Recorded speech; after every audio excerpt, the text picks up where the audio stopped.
Muy buenas noches a todas y a todos, apreciadas y apreciados educandos de la Cátedra de Derecho de la Niñez y la Adolescencia de la Facultad de Derecho de la Universidad Nacional de Asunción, de la segunda cátedra.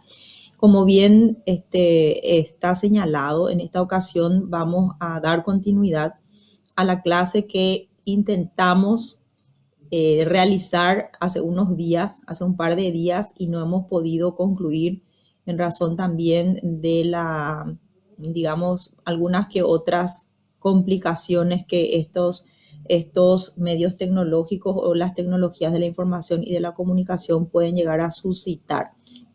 Pero ya estamos para dar inicio y no vamos a perder tiempo porque yo sé que ustedes están también con muchas tareas y es muy importante que seamos no solamente exhaustivos en los puntos que tratamos, sino también que no quede ningún resquicio de duda, teniendo en cuenta que ustedes, conforme al programa en esta unidad precisamente, tienen varios aspectos novedosos que son las nuevas no solamente resoluciones dictadas en el marco de las disposiciones del registro del Estado Civil de las personas, que son muy importantes porque vienen a modificar aspectos del Código Civil paraguayo.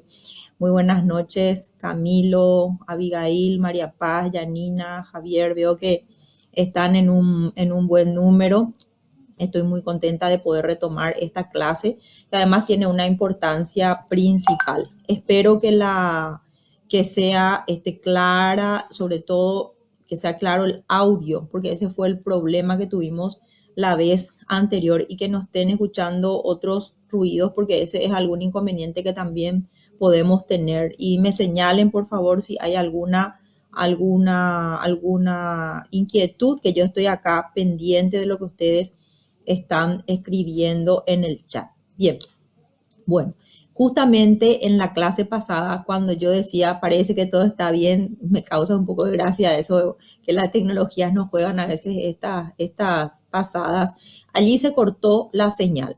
Y justamente yo estaba empezando a hablar de la acción de reconocimiento judicial, porque había concluido lo referente a la acción de reconocimiento de carácter voluntario, y cuando iba a empezar la de carácter judicial, ahí se produjo el corte. Así que vamos a retomar esa parte, y decía yo que es sumamente importante porque allí se presenta o se presentan estas nuevas resoluciones que acabo de señalar y que tienen que ver.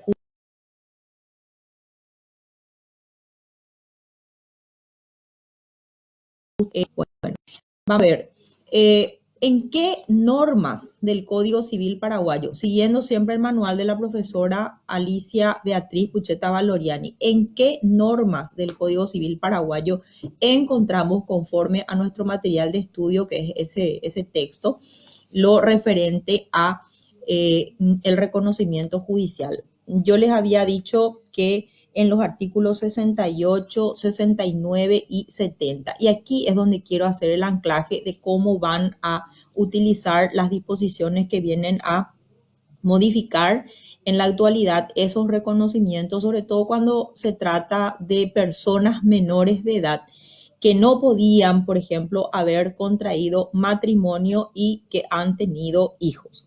Efectivamente, el artículo 68 dice que no se podrán realizar inscripciones sino por orden judicial en estos casos en particular, y sobre todo cuando también nos dice de hijos extramatrimoniales hechos por personas que a la fecha del nacimiento no habían tenido la edad requerida para contraer matrimonio. Y aquí apunten, por favor, cuáles son las disposiciones que van a atender ustedes y que son muy importantes. Primero está la resolución 645 del año 2010. Repito, la resolución del registro del Estado Civil de las personas número 645 del año 2010.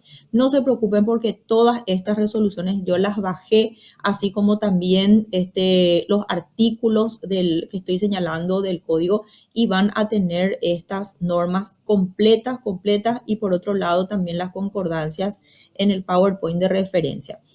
Efectivamente, esta resolución 645 del año 2010 establece procedimientos para el registro de nacimientos de niños, niñas nacidos fuera del vínculo matrimonial cuyas madres aún no han adquirido la edad o tenido la capacidad para contraer matrimonio. Y me parece tan interesante el recorrido que hace esta resolución de las normas que rigen la materia, que a ustedes les puede servir para hacer un repaso de lo que ya estuvimos hablando en la primera clase.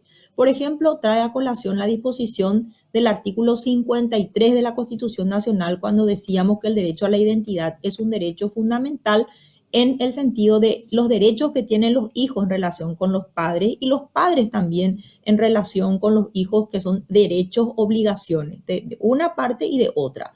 En este sentido, los padres tienen el derecho y la obligación de asistir, alimentar, educar, amparar a sus hijos menores de edad, que van a ser penados por ley en caso de incumplimiento de sus deberes de asistencia alimentaria. También los hijos mayores de edad tienen la obligación de prestar asistencia a sus padres y madres en estado de necesidad. En este caso, la ley va a reglamentar, también nos dice, la ayuda a las familias de prole numerosa y a las mujeres cabezas de familia.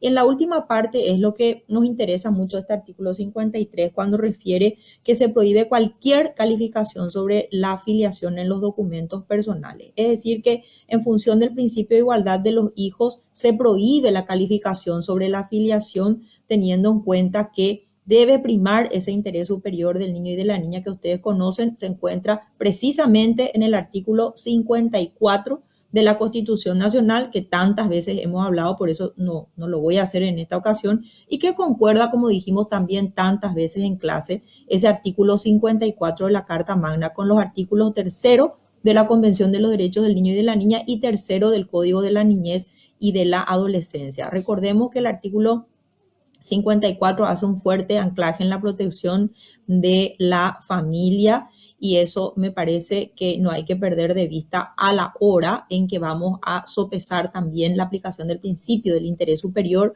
del niño y de la niña. Luego, esta resolución tan interesante nos dice que el derecho a la identidad, que es de lo que trata nuestra unidad cuarta, está consagrado en la mayoría de las disposiciones de carácter internacional sobre derechos humanos.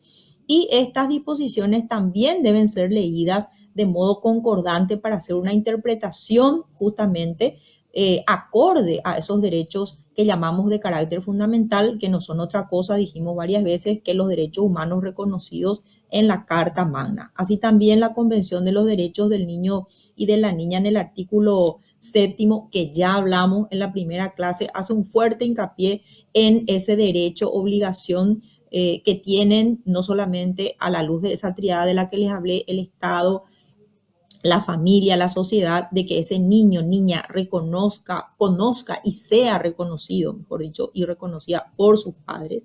De ahí que este acerto, esta disposición tiene un peso gravitante al momento de hacer la interpretación normativa, el derecho de conocer a sus padres y madres y de ser reconocidas y reconocidos por ellos. Desde luego que la ley 57/90, que adopta la Convención de los Derechos del Niño y de la Niña en Paraguay, y en consecuencia la doctrina de la protección integral, tienen esa premisa muy en cuenta cuando en varias disposiciones, como el artículo 7º que citamos, hace referencia a ese derecho del niño, de la niña, y a la obligación que tienen sus progenitores. También este derecho a la identidad, habíamos dicho, está establecido en el artículo 42 del Código Civil paraguayo. Miren que estamos haciendo una especie de repaso al hablar de esta resolución, que me parece importante siempre traer a colación, porque no siempre los compañeros y compañeras, aunque luego pueden ver estos videos las veces que quieran, a lo mejor no estuvieron presentes, y para que pudieran tener esa hilación de lo que estamos hablando. ese artículo 42 de que toda persona tiene derecho a un nombre y apellido que deben ser inscritos en el registro del Estado Civil de las personas, debe ser leída a la luz del artículo, de los artículos. Voy a empezar con el 242 del Código Civil paraguayo, donde dice, y aquí entramos ya en tema de lo que es esta clase de la noche de hoy. La filiación se prueba por la inscripción del nacimiento en el registro del Estado Civil. Entonces podemos decir que la inscripción del nacimiento en el registro del Estado Civil no es tan solo como una fuente, nos dice la interpretación de los redactores de esta resolución, como fuente del origen del nombre, que es un elemento fundamental de la identidad, sino también como un principio de la procedencia de una persona en relación con sus progenitores, que son sus padres, madres y progenitoras por eso, y sus antecesores. Recordemos la definición que dimos en la clase pasada de filiatio onis, filiación del latín, filiatio onis, personas que descienden unas de otras. Esta disposición del artículo 242 del Código Civil paraguayo debe ser concordada. Ahí tenemos la necesidad de recurrir a la ley 1266 del año 87 del registro del Estado Civil de las personas en función de las normas que tratan acerca de cómo vamos a hacer justamente esa inscripción de la filiación. Y vemos que hay una ley, que también yo les voy a poner en el conjunto de normativas que les preparé, que es la 3156 de fecha 4 de enero del año 2007, que viene a modificar los artículos 51 y 55 de la ley 1266/87, que es la ley del registro del Estado Civil de las personas. ¿Y qué es lo que dice esta disposición? Presten atención, por favor. El artículo 51 dice que toda inscripción de nacimiento deberá contener además los datos que están en el artículo 27. Esto quiere decir lugar, hora, día, mes, año de nacimiento. En segundo lugar, el sexo de la persona, el nombre del recién nacido. En el inciso se dice el nombre y apellido del padre, de la madre o de ambos en su caso, porque hay que recordar acá la distinción del acto de reconocimiento cuando se trata de hijos matrimoniales y extramatrimoniales, identificados estos padres y madres con sus respectivos documentos de identidad. Y ahí, por último, dice el nombre, apellido, estado civil, nacionalidad, domicilio y documento de los testigos en su caso. ¿Cuándo vamos a tener testigos? Ahí dejamos esa pregunta un rato latente. Enseguida ya vamos a ver en esta disposición. Vamos al artículo 55 entonces, que dice que el nacimiento se va a justificar mediante certificado del médico o de la partera que asistió al parto. ¿Se acuerdan ustedes que en las primeras clases, cuando hablamos de estas intervenciones de los médicos, de las parteras, del personal de blanco que tiene que certificar el nacimiento, hablamos de una gran responsabilidad establecida en el Código Sanitario? Habíamos visto esto en la ley 836. Y aquí, nuevamente, en esta disposición de la ley del registro del Estado Civil de las personas, modificada por esta ley 3156 del año 2007, volvemos a recordar eso. Es decir, no es otra cosa que remarcar lo que tantas veces hemos dicho. Estas personas, los médicos, las parteras, van a pedir el correspondiente comprobante según los mecanismos y procedimientos establecidos por el Ministerio de Salud Pública y Bienestar Social para su presentación en el registro del Estado Civil y la consecuente inscripción del nacimiento. Si el nacimiento se produjera sin la asistencia de profesionales médicos o parteras, aquí entra a funcionar lo de los testigos, y no fuera posible obtener el comprobante correspondiente, entonces el nacimiento va a ser inscrito en el registro del Estado Civil por cualquiera de los progenitores con sus documentos de identidad, y allí hablamos de la comparecencia de dos testigos quienes tuvieron que haber presenciado o tuvieron que haber tenido conocimiento del hecho del nacimiento, y a las personas que van a declarar la inscripción, y también cumplir con todos los requisitos que dispone la ley a los efectos de ser testigos hábiles. ¿Qué pasa si la persona declarante es uno de los progenitores y el nacimiento es justamente no de un fruto de un matrimonio, sino de una, por ejemplo, unión de pareja extramatrimonial o no pareja, una relación casual que vimos en clase se puede dar también? Entonces, comparece una persona y la persona que van a testificar el hecho también van a cumplir con los mismos requisitos, es decir, los testigos. Y recordar aquí la responsabilidad civil y penal en caso de falso testimonio. Entonces, la lectura de esos dos artículos, del 51 y del 55 de esta ley que acabo de mencionar, repito, 3156 del año 2007, tienen ambos artículos un peso trascendente en nuestra unidad cuarta.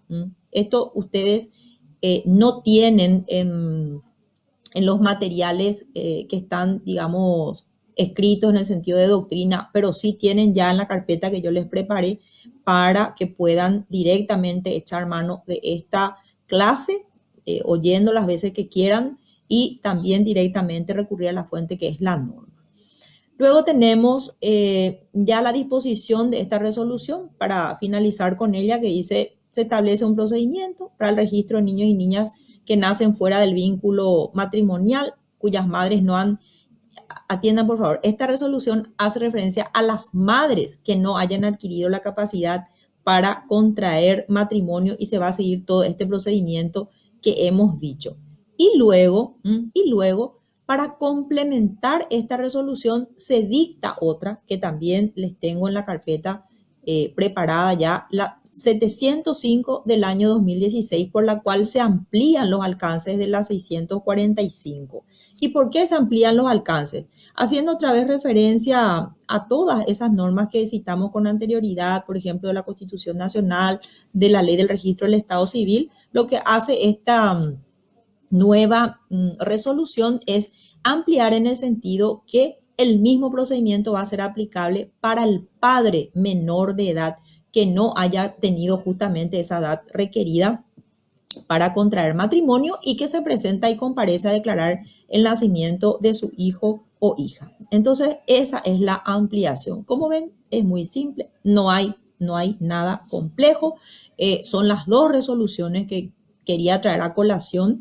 Y también una más, que es la 676 del año 2011, por la cual, ya hablando de las personas indígenas, que nos pide asertivamente el programa de estudios, hace referencia a la prórroga por un año de una resolución 291 de 2011 del 23 de mayo, en donde se reglamenta el procedimiento especial para las inscripciones de nacimientos por declaración personal que realizan en el seno de las campañas de inscripción masiva en las comunidades indígenas. Y acá, en relación con las comunidades indígenas, es importante, muy importante, tener en cuenta que las personas indígenas, como bien nos han ilustrado personas especialistas que asistieron en carácter de invitadas a clases en su momento en la Cátedra de Derecho de la Niñez y la Adolescencia, suelen observar algunas costumbres, como por ejemplo adoptar el apellido de la persona que es su empleador o patrón. Por eso es que a veces puede variar en el documento de identidad ese nombre. Y yo, antes de esta clase, ya hace más de un mes, hablé con una colega de nombre Tina. Ella es especialista en el área de derechos de los indígenas o de las personas indígenas, y yo le dije, antes de desarrollar esta clase con mis alumnos y alumnas, querría saber si a esta disposición, me estoy refiriendo a la resolución que estamos analizando, acompaña otra. Y me dijo, en realidad es esa la que se estableció para que justamente las personas puedan regularizar esa inscripción. Y de ahí que se hizo la prórroga de un año de inscripción de los nombres de las personas indígenas a la luz de un procedimiento especial a través de una declaración personal previas campañas de inscripciones masivas y donde se les ilustró cómo se iba a hacer esa declaración de la inscripción. O sea, aquí a tener en cuenta la resolución 676 del año 2011. Bueno, no sé cómo vamos, si me están pudiendo. Qué bueno, que sale que está muy bien la señal. Es que yo creo que lo que ocurrió hace unos días,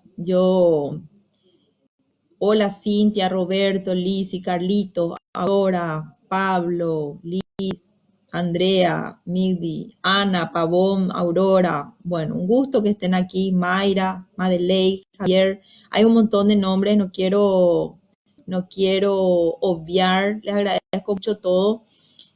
Qué bueno que estén oyendo, escuchando bien. Sí, les decía que yo creo que la interferencia no solo nos pasó a ustedes y a mí, sino también ocurrió lo mismo en la noche. Yo estaba en una conferencia que también había ocurrido lo mismo. Así, bueno, estamos ahora con buena señal. Vamos rápidamente al siguiente punto. Miren, todo eso que yo acabo de señalar tiene que ver con el artículo 68 del Código Civil. Solamente un artículo, ¿a dónde puede llevar? Nos puede llevar a un montón de, no solamente de situaciones, casuísticas, normativas, interpretaciones, y me pareció muy interesante que esas nuevas disposiciones ustedes pudieran tener para que puedan no solamente conocer, sino también aplicar, en caso que yo siempre le digo, las personas cuando nos conocen y que estudiamos la carrera de Derecho siempre nos consultan. Entonces ustedes tienen ya una caterva de normas para poder aprender todo esto que hablamos en función de qué ocurre en los actos de reconocimiento por parte de personas menores de edad. Bien, también decía yo en la clase anterior por el artículo 69 que ya no me llegaron a escuchar, se va a hacer por orden judicial la inscripción de personas que hubiesen reconocimientos de hijos extramatrimoniales que hubiesen fallecido. Tiene que hacerse esto también vía judicial. Y en el 70, cuando también dije ya esto varias veces, pero vuelvo a recalcar, hay un presunto, por ejemplo, productor que viene a realizar un reconocimiento posterior del hijo o del presunto hijo o hija, se coloca eso como nota marginal. Bueno, esto es todo lo que tiene que ver con me están haciendo bromas acá, dice hay un árabe en la clase, bueno, mi paisano a decir. Tiene que ver con los actos de reconocimiento judicial. Y ya pasamos a las acciones de filiación. No nos compliquemos, seamos certeros y pongamos los tres aspectos que son fundamentales al momento de hablar de las acciones de filiación. Esto les quiero decir, vamos a ampliar cuando tratemos acerca del procedimiento en materia de filiación, pero ahora vamos a estudiar el aspecto de fondo, no el aspecto de forma, que es el procesal. Estamos ahora en el aspecto o los aspectos de fondo: Código Civil, Derecho Civil, normas que tratan sobre lo que estamos diciendo, cómo vamos a hacer esas inscripciones, por ejemplo, y en su caso si hay algún inconveniente, qué dice la norma de fondo, cuándo surgen esos inconvenientes, cuáles son las causas. Empecemos por lo más simple, que son las acciones de reconocimiento. Todo lo que dijimos anteriormente se aplica a las acciones de reconocimiento bajo la premisa simple y llana de que toda persona tiene derecho a conocer a sus padres y madres, a ser conocidos y reconocidos por ellos. Bueno, ahí la delegada está diciendo no distraiga. El artículo 234 del Código Civil paraguayo habla de esto y dice: los hijos tienen acción, subrayamos la palabra acción, para ser reconocidos por sus padres. ¿Y cuál es la acción? La acción de filiación. Entonces los hijos tienen acción. Si se trata de personas menores de edad, el juzgado competente va a ser el juzgado de la niñez y de la adolescencia. Y si se trata de una persona mayor de edad que viene a reclamar esa acción filiatoria, ya no va a ser el juzgado de la niñez y la adolescencia el competente, sino va a ser el juzgado de primera instancia en lo civil y comercial. Importante, importante porque la competencia, la competencia es determinante para que la acción proceda, para la procedencia de la acción. ¿Qué pasa con esta acción? Subrayamos esto. Esta acción es imprescriptible e irrenunciable. Quiere decir que tengo toda la vida, no prescribe esa acción de investigar mis orígenes, de saber quién soy, de dónde provengo. Y también es irrenunciable, es decir, nadie me puede obligar a renunciar las veces que sea necesario y desde luego que haya una duda que yo ponga en tela de juicio mi filiación, voy a investigar hasta llegar a una conclusión que es la que me van a dar seguramente por medio de esta acción de filiación ante el juzgado competente. Y se van a admitir todas las pruebas para probar estos hechos. Y parecería una redundancia, ¿verdad? En realidad estamos queriendo decir, cuando digo pruebas, los medios de los que voy a echar mano. Por ejemplo, la prueba pericial de sangre del ácido desoxirribonucleico o ADN, o la prueba del HLA, que es el estudio de los linfocitos humanos, pero eso vamos a dejar para el final. Entonces, tengo los medios para probar. Y aquí vamos a hacer hincapié y voy a recalcar lo que dije en la clase pasada porque es muy importante. Y la lectura que van a hacer del Código Civil, la lectura que van a hacer del Manual de Estudios, tiene que ser una lectura actual.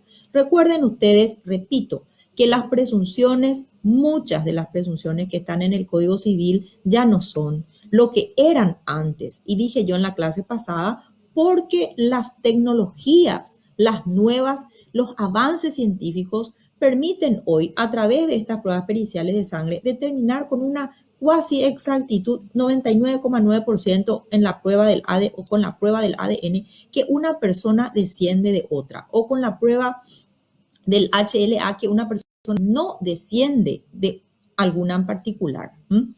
Entonces, vuelvo a repetir, ¿cómo vamos a tomar estas presunciones? Pues ya no son juris et de jure, quiere decir, ya no son de aquellas que no admiten prueba en contra, sino que son juris tantum. Sí pueden admitir hoy prueba en contra. Entonces, la posesión de Estado que referí en la clase pasada y que ustedes estudiaron en Derecho Romano, que requiere 3 elementos, el nomen, el tractus y la fama. Eso quiere decir haber sido la persona inscripta con el apellido o los apellidos de quien se dice que es su progenitor o progenitora. Ese es el nombre. El tractus que le haya dado, como su nombre dice, un trato de hijo o de hija. Yo le decía en la clase pasada, por ejemplo, cuando le lleva al niño al colegio o a la niña, le dice el niño, la niña, mamá, papá. Bueno, entonces a lo mejor no hay un reconocimiento fehaciente en los registros, pero ese decirle mamá o decirle papá crea una presunción de Estado, que es a lo que refiere el código. Y por último, el reconocimiento justamente a partir de esos hechos, de ese modo en que se dan las relaciones, un reconocimiento social del entorno que presume esa calidad de hijo o de hija. Y esto es el artículo 235. Pero vamos a tomar con pinzas el artículo 235, que es cierto, son esos 3 elementos los que determinan la posesión de Estado. Pero repito, esa posesión de Estado a hoy pasa a ocupar un lugar ya no principal, pero sí importante, porque tenemos las pruebas o los elementos como son estas periciales de sangre que nos arrojan luz al momento de determinar la filiación. Entonces, repito, en las acciones de filiación tenemos estos dos artículos, como en el manual de la doctora Alicia ustedes van a encontrar. El 234 y el 235 referente a las acciones de reconocimiento de filiación, y luego tenemos seguidamente, estamos siguiendo prolijamente también el programa, qué normas se aplican en los casos de desconocimiento. Pasamos entonces al siguiente punto. El artículo 236 dice que el marido podrá desconocer al hijo concebido durante el matrimonio en los siguientes casos. Desconocimiento. Primero, si durante el tiempo, vamos a tener en cuenta acá el tiempo máximo y el mínimo de duración del embarazo al que referimos en la clase pasada. El máximo dijimos que es de 300 días, el mínimo dijimos que es de 180 días. Y lo que nos dice acá es si durante ese tiempo que transcurrió entre el máximo y el mínimo de la duración del embarazo, el presunto progenitor se hallaba afectado de impotencia o esterilidad. Bueno, ese tiempo que habíamos restado, 180 de 300, que arrojaba 120, dijimos en la clase pasada, es el que se considera como el tiempo en que se produce la fecundación. Pero, nuevamente, dijimos que se tiene comprobado y hay casos reales en donde niños que nacieron antes de los 180 días lograron sobrevivir, ya con los adelantos tecnológicos nuevamente, que son los que traen los grandes cambios en este sentido. Pero acá lo que nos dice la norma es que este señor puede alegar desconocimiento si en ese periodo del máximo y mínimo, que es el de 120, le fue imposible a él tener una cópula carnal, o si la tuvo, estaba afectado de esterilidad. En el primer caso nos referimos a la impotencia y en el segundo a la imposibilidad justamente por el material genético, que el médico dice no, es imposible que este pueda ser el progenitor porque estaba afectado de esterilidad. Esa es el primer inciso del artículo. El segundo dice si durante este periodo estaba legalmente separado de la esposa o de la señora, salvo que pudiera haber cohabitación en ese tiempo. Esto puede suceder, claro, puede suceder, están legalmente separados, pero bueno, en algún momento se ocurre esta cópula, entonces pudo haber quedado embarazada la mujer, por eso dice aunque sea temporal. Pero si él prueba que no, entonces es prácticamente imposible, pero siempre estamos sujetos a estas pruebas periciales a las que referí. Y finalmente, el inciso C, si en ese periodo la mujer cometió adulterio y ocultó al marido su embarazo, así como el nacimiento del hijo. Entonces el marido puede probar cualquier otro hecho que excluya su paternidad. Estas son las tres hipótesis en las cuales el marido puede hacer la acción de desconocimiento. No hay que perder de vista el artículo 237 que tiene que ver con los momentos, fundamental porque es parte del programa. Los momentos, el plazo o los plazos para la realización de estas acciones, porque si bien es cierto, se reconoce buenas a primeras que la acción es potestativa del marido, esta puede extenderse a sus herederos, por ejemplo, en caso de fallecimiento del mismo, que es de lo que nos habla también el Código Civil. Y en ese sentido, el artículo 237 dice que mientras viva el marido, solamente a él le compete esa acción de desconocimiento de la paternidad del hijo que se hubiese gestado durante el matrimonio. Si el marido, es una hipótesis probable, fuere declarado interdicto, entonces ¿cómo se va a realizar la acción? Si es declarado interdicto, el marido tiene un curador. Entonces ese curador puede o tiene reconocida la posibilidad de esa acción con participación del Ministerio Público. Y aquí hay que tener en cuenta el Ministerio Público también de la niñez y de la adolescencia, que tiene una intervención necesaria en términos del artículo 237 del Código Civil paraguayo.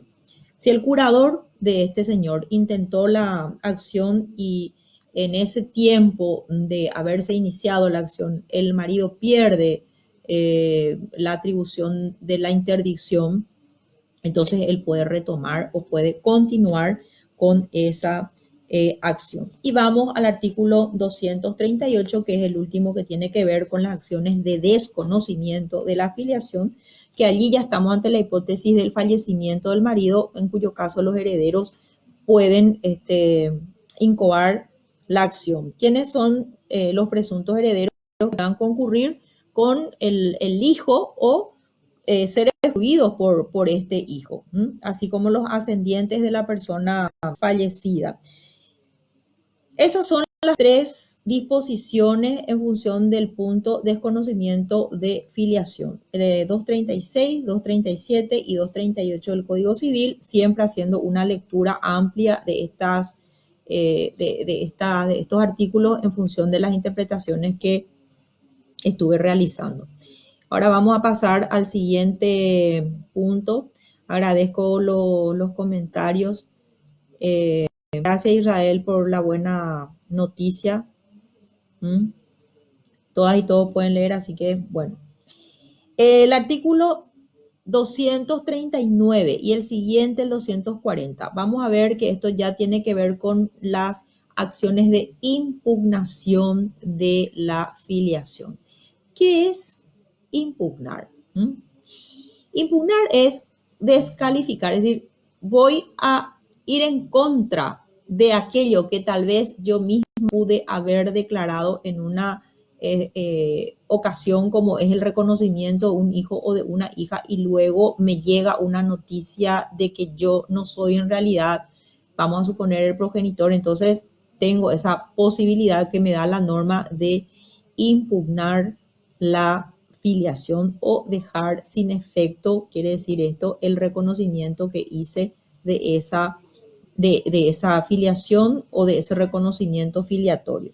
El artículo 239 nos dice que la acción de impugnación de la paternidad del hijo concebido durante el matrimonio prescribe, ojo con esto, a los 60 días, miren que el plazo es cortísimo, contados desde que el marido tuvo conocimiento del parto. Ojo con esto, ojo con esto. Ese plazo tan acotado de 60 días que nos da la norma, vamos a poner en el tamiz de la disposición del Código Civil que dice que la acción que tiene una persona es imprescriptible, es irrenunciable, eso poniendo en la posición del hijo. Si existiera alguna duda, entonces, tratándose del hijo le da esa posibilidad. Tratándose del padre nos lleva a este plazo de 60 días. Pero yo quiero unir a esta interpretación, mejor dicho, a esta disposición, la interpretación de que como podemos ir a hacer la investigación en función de la verdad que estoy queriendo alcanzar, y con estos nuevos alcances tecnológicos, la investigación de la paternidad es posible para el hijo y para el marido. En el caso que se acote, no va a ser 60 días del conocimiento del parto, sino que eso, desde que tuvo conocimiento del hecho que pudo no haber sido en el momento del parto. A ver, voy a tratar de ser clara, porque a lo mejor este juego de palabras, que no está en mi intención causar confusión, al contrario, lo que quiero es ser exhaustiva, ir profundamente para que no haya ninguna duda.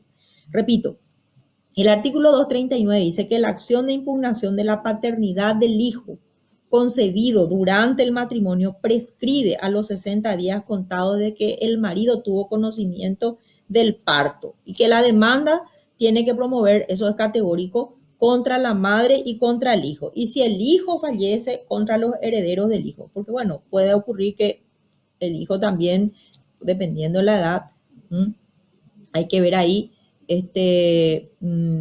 quiénes son los herederos. ¿Quiénes son los herederos? El artículo 240 dice que la filiación, aunque se hiciere conforme a los asientos del registro del Estado civil o a los parroquiales, podrá ser impugnado por el padre, por la madre y por todo aquel que tuviera interés actual, siempre que se alegare un parto supuesto o la sustitución del hijo o no ser la mujer madre del hijo que pasa por suyo. Vamos a ver.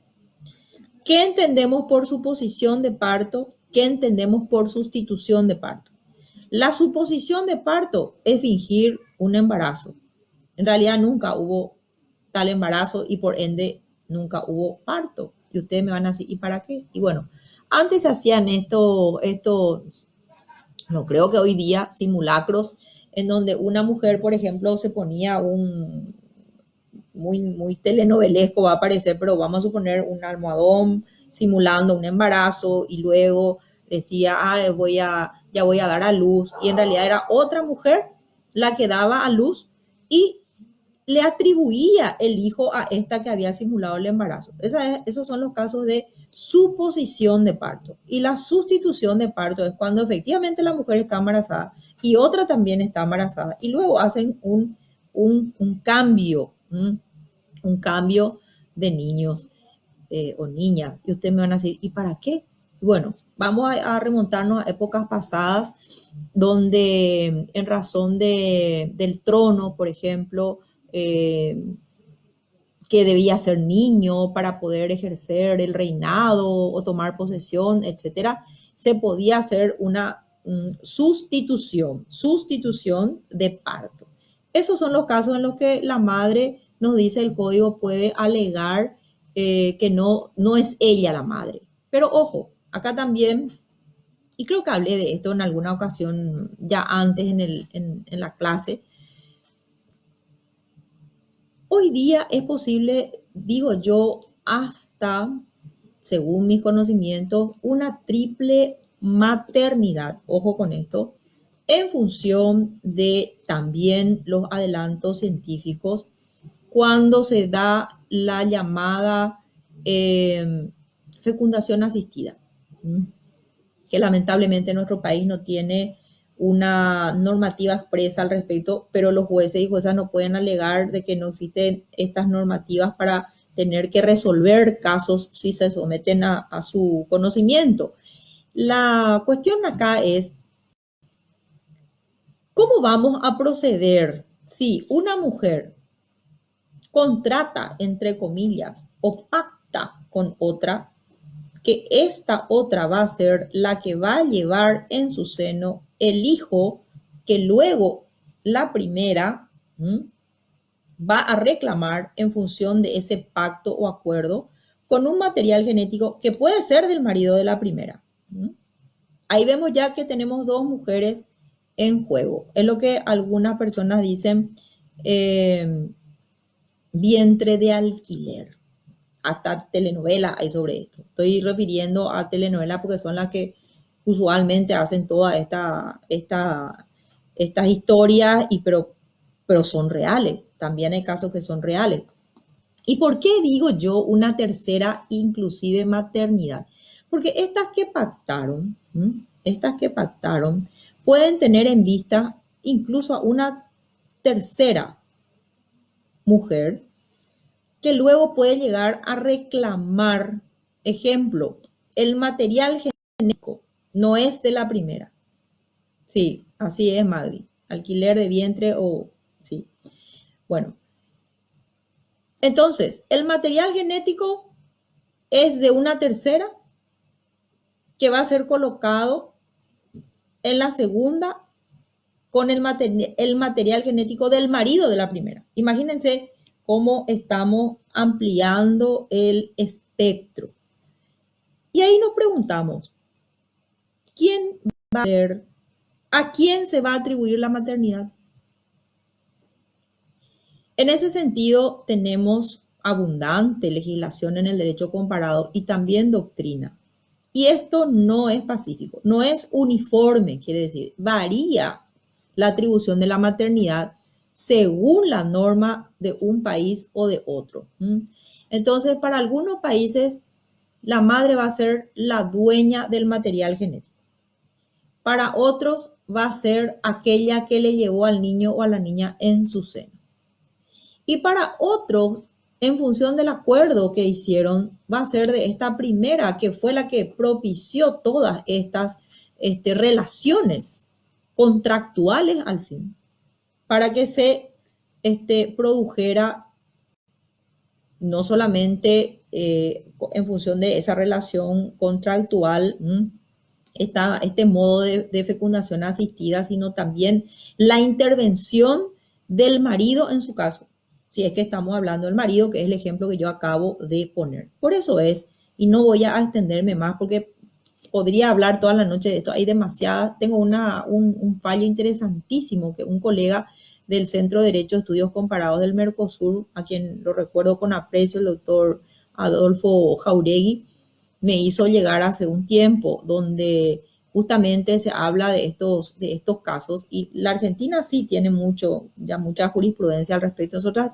también tenemos ya algunas que otras, recordaban ustedes en clase justamente hace poco, y me parece muy interesante ver las opiniones a la luz del derecho comparado, a la luz del derecho comparado. Entonces, todo esto que yo dije ahora de la doble maternidad, de la posibilidad de la triple maternidad, de a quién le vamos a atribuir la filiación, todo eso es comentario de un solo artículo.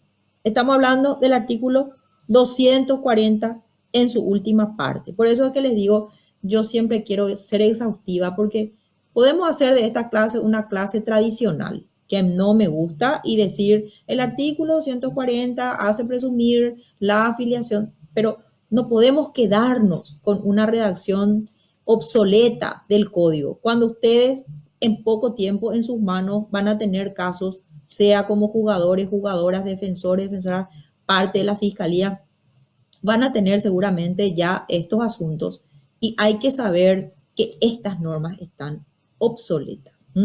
Bueno, entonces vamos rápidamente al artículo 241. Estamos bien en tiempo. Al artículo 241. ¿Qué dice este artículo de los herederos y descendientes?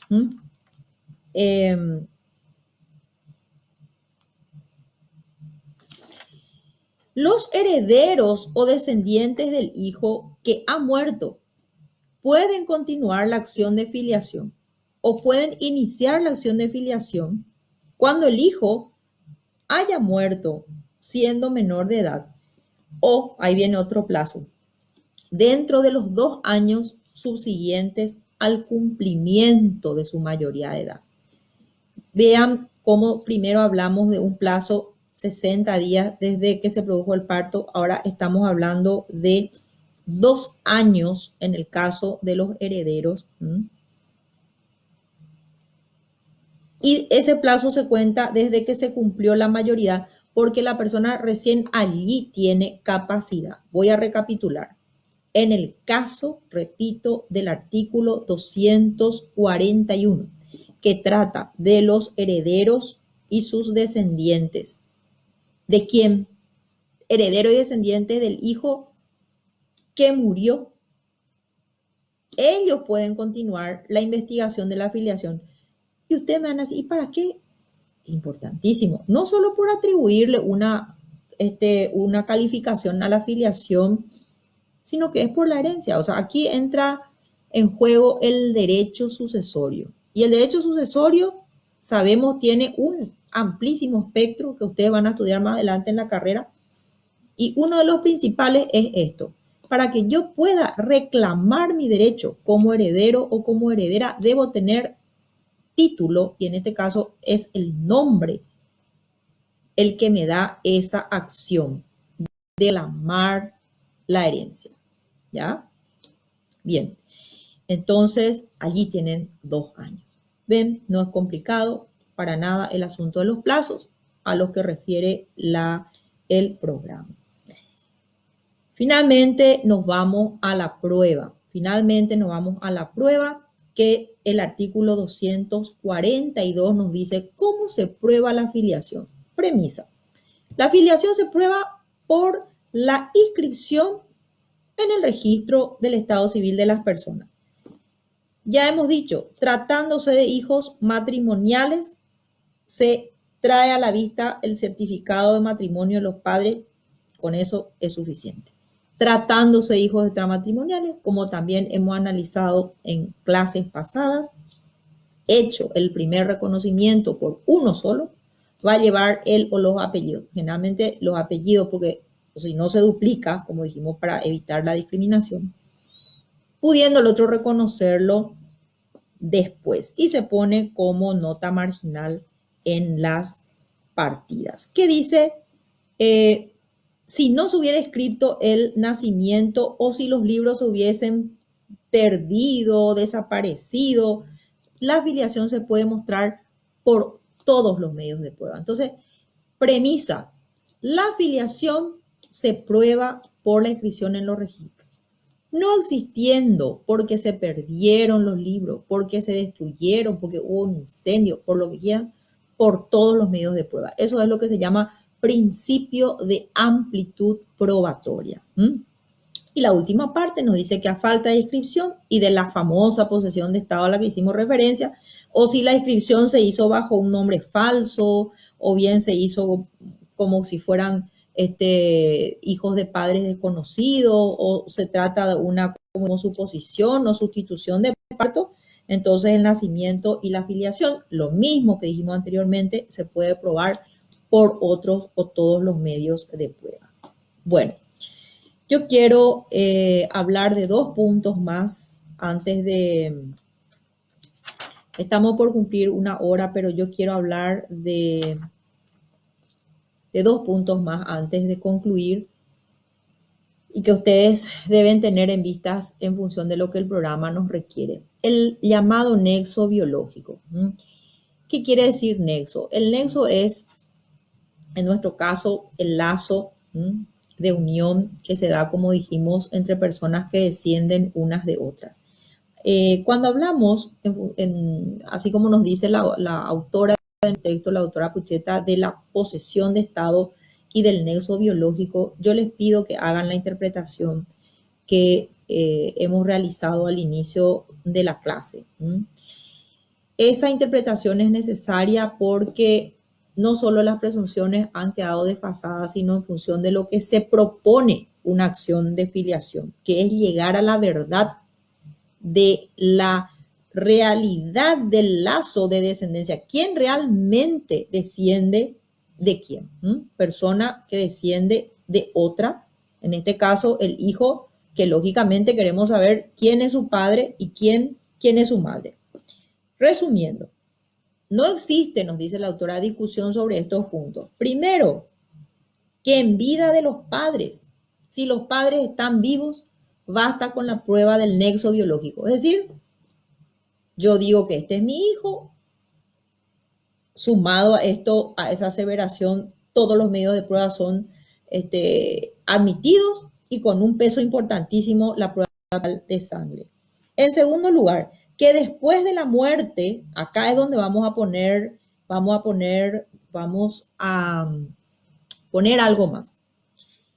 No es como antes la posesión de Estado la determinante después de la muerte de la persona. Y ya nos dicen los fallos en el derecho comparado, porque aquí, incluso después de la muerte de una persona, es posible investigar la filiación a través de la extracción del cadáver, de un pelo, hueso, la dentadura.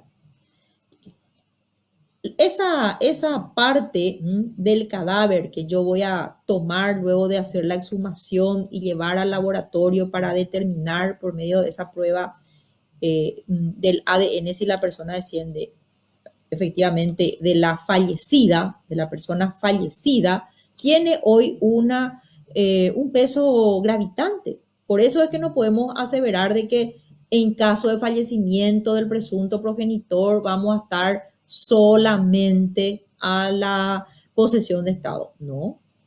Claro, la posesión de Estado está en la norma y me parece bien, pero un peso gravitante tiene esta posibilidad de investigar a través de la prueba del ADN que se puede realizar en cadáveres. Y una pregunta recurrente que me suelen hacer en clase y que sí, les digo que sí, para no proceder a la exhumación del cadáver, se puede practicar en hermanos, por ejemplo, del difunto, la prueba sí se puede practicar también. Solo que la gente quiere llegar hasta el último eslabón, entonces es ahí donde se realiza la prueba en el mismo cadáver, o sea, la extracción del material. Y antes de ir al último punto, hay una sentencia, hay un fallo de la Corte de Buenos Aires de muchos años atrás con un voto, siempre recuerdo este fallo, creo que hablé en alguna ocasión ya de esto en la clase con opinión del doctor Petracchi, un fallo impecable, donde un hijo, mejor dicho, un joven, reclama la investigación de su identidad y se procedió a la pérdida del material probatorio por parte de la viuda que no quería que se llegue a la verdad de los hechos. Resumiendo rápidamente, pero antes para no perder porque van pasando los mensajes, dice Jazmín que hay una novela que habla sobre el tema, Pequeña Victoria. Ah, muy bien, tomamos nota, la verdad que yo no conozco la, pero se toma nota. Que el caso es así, fallece un señor en una provincia de la Argentina, el caso del fallo, y este señor no tuvo hijos con la esposa, con lo cual parecería que la única heredera iba a ser la esposa. Sin embargo, había una persona, la señora que atendía, cocinaba en la estancia, porque vivían en un asentamiento, en una estancia propiamente. Tenía un hijo que siempre recibió de parte del Señor un tratamiento como si este fuera su padre. El Señor lo llevaba al pueblo, le compraba todo lo que pudiera necesitar, ropa. Tenía un trato realmente muy cercano, pero nunca alguien dijo, este podría ser el hijo. No. Producido el fallecimiento del Señor, la madre del chico le dice, mira, tu padre era este hombre.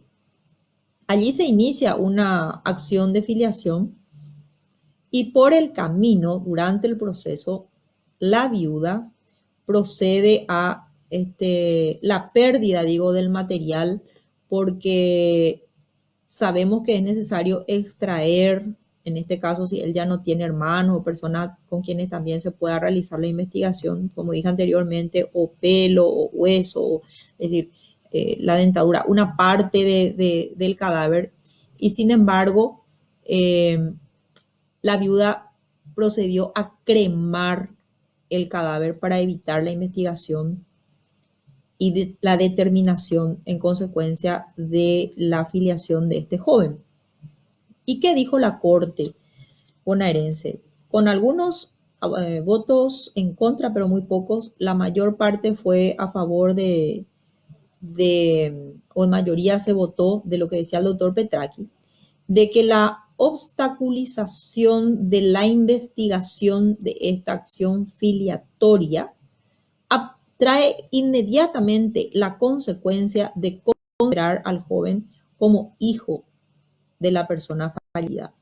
Entonces la herencia, con esta aseveración de la Corte, en un 50% correspondió a la viuda y en otro 50% correspondió al joven, en razón de que no se pudo investigar el origen filiatorio por la obstaculización que puso esta señora, a pesar de que durante el proceso se le había advertido de que no, y eso cae de suyo, podía realizar ningún acto que obstaculice esa investigación. Bueno, ahora sí, me voy al último punto del programa, sin antes señalar que ese nexo biológico tiene algunos extremos que se tienen que probar, por ejemplo, en el caso de de la madre ya no es suficiente, porque yo les decía también en clase el adagio de que mater semper certa es el adagio romano, que quiere decir la maternidad siempre es certera, ya no es así por los hechos que les dije anteriormente de una posibilidad de más, de una atribución de la maternidad. Por eso es que esos casos de suposición, sustitución de parto, hay que tomar muy en cuenta también de que las posibles suposiciones o sustituciones de parto se pueden desechar en función de este elemento probatorio, y allí se ve la identidad de la persona o de la persona accionante, por ejemplo, con la verdadera madre. Y en segundo lugar, en relación con el padre, tratándose de la paternidad, como bien dice la doctora Pucheta, casi siempre se produce en la oscuridad, pero hoy día es posible también a través de estas pruebas que la profesora menciona muy bien en su texto del ADN y del HLA, llegar a la determinación de la afiliación. Fíjense que la diferencia que existe entre, y esto ya es el punto para llegar al final, la diferencia que existe entre el ADN, que es la prueba pericial de sangre del ácido desoxirribonucleico, y la prueba del HLA, que es la de los linfocitos humanos, el estudio de los linfocitos humanos, es que la primera, la del ADN, nos dice la autora, es una prueba incluyente, es decir, nos dice quién es el padre o quién es la madre, con una posibilidad, como dije, de un 99,9% de ser certero. Y en el caso de la prueba del HLA, que es una prueba excluyente, nos dice quién no es el progenitor o la progenitora en su caso. La autora Pucheta nos trae a colación un acuerdo y sentencia 118 de la Corte Suprema de Justicia, en donde se ve la importancia que se le da a esta prueba pericial de sangre, y también es posible hacer distinciones entre una y otra. Bueno, el último punto son los artículos 183 y 184 del Código de la Niñez y de la Adolescencia, ya en función de nuestra ley, de nuestro código actual, que hacen referencia justamente al carácter sumario del procedimiento, que como les dije ahora, no en esta lección todavía no vamos a estudiar, sino más adelante, y se refiere a que se tramita siguiendo un procedimiento, que está observado en el Código Procesal Civil. En el Código Procesal Civil es el llamado proceso de conocimiento sumario. Salvo, cuidado, en lo relativo a la prohibición de presentar alegatos, para lo cual se establece un plazo de 6 días comunes. ¿Qué quiere decir un plazo de 6 días comunes y qué son los alegatos? Que vamos a estudiar cuando demos esta parte de procedimiento. Los alegatos son los escritos de conclusión que presentan las partes al final en un juicio. Entonces, cuando dice son 6 días comunes, quiere decir que 3 días se le da a la parte A y 3 días se le da a la parte B para hacer esas conclusiones de sus actuaciones durante ese proceso. Entonces, cada parte trata de hacer mérito de su actuación y desmérito de la contraria, como ocurre generalmente en los procesos. Pero cuidado que también tiene que ser un juego limpio, no estar incidentando o inventando cosas, porque es pasible la persona que hace esto de recibir sanciones. Entonces, se presentan, repito, los alegatos con ese plazo de 6 días comunes, y esa es la diferencia que tenemos en cuanto a la tramitación del llamado proceso de conocimiento sumario, que es el que vamos a seguir en las acciones de filiación. Esta es una pregunta frecuente en las evaluaciones. ¿Qué procedimiento se sigue para las acciones de filiación? Y esa es la respuesta. Proceso de conocimiento sumario previsto en el Código Procesal Civil. Y el artículo 184, que trata de la prueba pericial de sangre, que nos dice que la prueba pericial de sangre del ácido desoxirribonucleico o prueba del ADN u otras pruebas científicas o equivalentes. Cuando dice o equivalentes, podemos traer a colación la del HLA, tienen una preferencia o serán consideradas preferencialmente. En caso de renuencia de la persona a someterse a esta prueba, nos dice el código que la oposición se va a considerar como prueba de paternidad o de maternidad. Por ejemplo, si a mí me dicen que me tengo que someter a esta prueba pericial y yo digo, no, yo no voy a permitir que ninguna aguja introduzcan en mi cuerpo, y me dice, bueno, si su religión no le permite, entonces vamos a hacer la prueba del hisopo, eso quiere decir de saliva. Y yo me niego y digo, no, yo no voy a permitir ninguna extracción de sustancia alguna de mi cuerpo. Entonces, automáticamente el código crea esa presunción de la maternidad o de la paternidad. Y para ello, para todas estas acciones, pruebas, elementos que arrojen luz, el Poder Judicial, dice la norma, va a arbitrar los medios necesarios para facilitar la realización de las pruebas.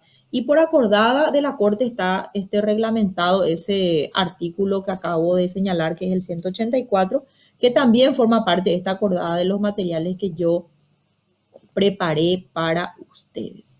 Bueno, esta es la clase y con esto termina lo referente a la unidad cuarta, que tiene que ver con el derecho a la identidad.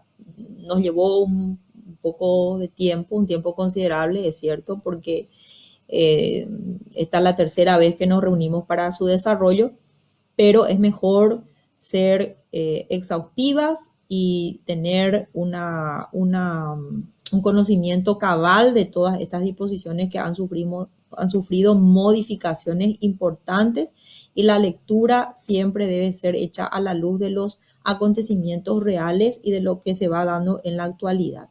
La cátedra siempre incorpora las casuísticas, incorpora todo aquello que a ustedes les arroje luz en su proceso de formación para que ustedes puedan tener una formación no meramente lírica o declarativa o textual, sino una formación que a la luz de la praxis, a la luz de las casuísticas, les permita a ustedes dimensionar cómo tienen que ser interpretadas las normas. Además está decir que me da muchísimo gusto leerles porque extraño mucho nuestras clases, estar con ustedes en el aula, y bueno, esta es una forma de acercarnos, y quiero que sepan que siempre les tengo presente cuando yo hablo con la delegatura, les estoy señalando y preguntando cómo están, y ya no les voy a retener más porque están por ser las 9:30 de la noche.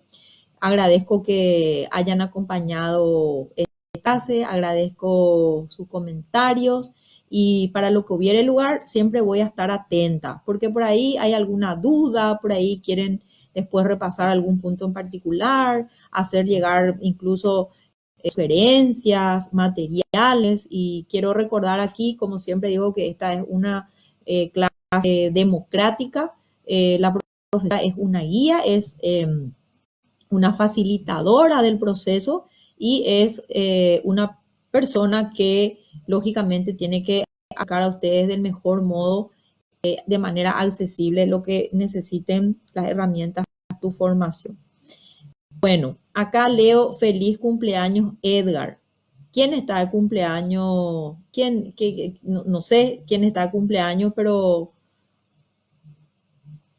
a Edgar le mandamos un deseo de felicidad, y que tenga, bueno, las mejores bendiciones en su vida. Vamos a estar viendo pronto, si Dios quiere, vamos a estar otra vez hablando mañana con la delegatura para acordar nuestra próxima clase, que es una clase apasionante, la que viene después, que tiene que ver con el ejercicio de la patria potestad. Es muy linda la unidad, seguramente que les va a agradar tanto como a mí. Un fuerte abrazo a cada uno, a cada una, y estaremos viéndonos pronto. Que estén bien. Hasta pronto.